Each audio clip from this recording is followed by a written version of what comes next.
from arid deserts to jungles.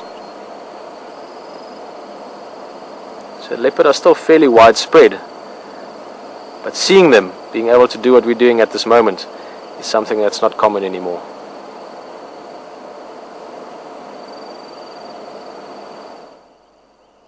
There's a question come through from Sia, asking, is infanticide more prevalent in lions than leopards, or does the solitary versified living style have a difference, Cynthia? Interesting question that just came through from Cynthia. Thank you, Ailey. Asking about infanticide. Now again, over the last few weeks and months we've had a lot of things going on with the lions in this area, with the kuhumas and the mapocho males, and the males killing those new cubs. Infanticide is much more prevalent with lions, just because of the pride structure. So like you suggested there, Cynthia, exactly that. Leopard, it can happen, but it's not a common thing. Just because there's a much more sort of fluid, liquid social structure with leopard. Males and females move around a lot more. What is moving here? There's something to our left. So hopefully that answers your question, Cynthia. I just want to have a quick look at the spotlight. There's something in the grass to our left.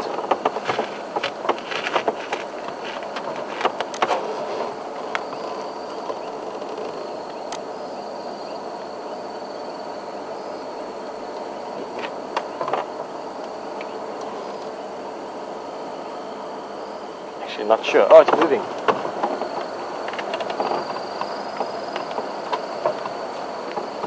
It's just a rustle in the grass, something biggish, maybe an hyena. I couldn't see it.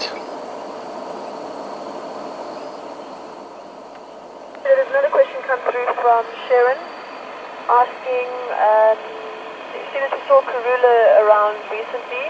She's wondering how far would the cubs be from her now? Thanks again, Sharon, asking about, look at that, he's moving the carcass. Just look at how he's effectively skinned it, so you can get down to the meat. Sharon, you were just asking about Karula. We actually saw her last night. There's still a bit of contention whether she might have actually made this kill and this male came in later and took it. No one's quite sure. But the cubs could be anywhere in quite a wide radius. They could be close by, but it's not likely. Just no tracks have been seen. Oh, look at that. So as far as we know, the cubs are all the way towards Arathusa, which is quite far, probably 4 or 5 kilometers even towards the west. But the cubs are getting bigger now. They're almost a year old, so they're not independent, but they can be quite safe by themselves for a few days. Oh, look at that animal, isn't that just awesome? Oh! And he's playing along so nicely, James. He's just picking the gaps in the leaves. I think that's one of the benefits of us being on infrared, is that he's totally unaware of us as far as lights go. Not that it would have bothered him, but it's just an extra added touch.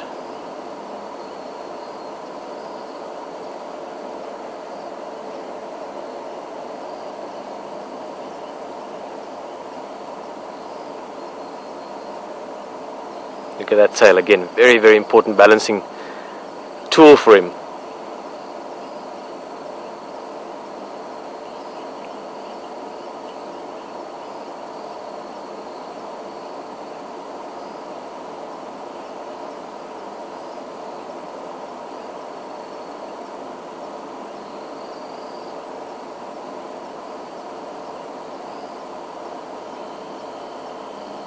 Foot hanging there. Yeah, it's his foot, but he's doing now. It's difficult to see. There's his other foot. He's literally draping himself over that branch. So he's got his tail off the one side. You can see his backside, or his tail, is sort of pushed up against a bit of a branch there. And he's got his feet either side of a thick, heavy branch. And you can see the way he's breathing. Look at his front leg, how it's moving. He's taking shallow breaths. His belly is very full now, so his diaphragm can't move as far as normal. And he's trying to get himself comfortable. There he's using that leg as a pillow. And he's just getting himself stretched out and comfortable. He's got a belly full of food, big jackalberry to lie up in, and there's more food. As soon as he can stuff more into himself, then he knows it's right there for him. So he's going to take it easy now, probably the next half an hour to hour, 2 hours even. He's not going to be doing much. He's going to take it easy. He's going to try and stay comfortable, and he's just going to digest, and he's going to do maybe what we were doing out here tonight. Just enjoy the evening. It's a beautiful night out here. It's nice and clear. He doesn't have a worry in the world up there. And if we're lucky, he's going to keep doing this the rest of the night, all the way until the morning.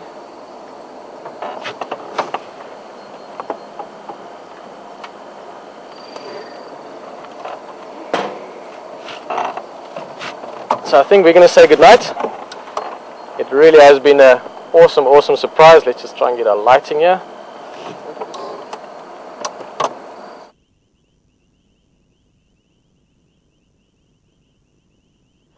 Guys, it really has been very special. It's an evening and a day that I will not forget, maybe for the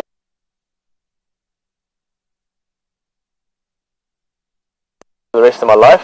And it's been very entertaining. I'm sure you enjoyed it. Thank you so much for joining us, and I'm sure you loved seeing this. It's been spectacular. And like I said, it's not a promise, but there's a very good chance that tomorrow morning, just after sunrise, when we're out here again, this leopard might be around. And if he's not around, there's going to be other things out and about as well. So join us again tomorrow for the drive. From myself, Peter, from James, from Haley, Alex back in the Live Control Center as well, and everyone. I know Graham and Emily is watching this. Thank you so much for joining us. Enjoy the waterhole, those elephants might be around, and we'll see you tomorrow morning again. You're live with Wild Earth on Game Drive. Bye bye.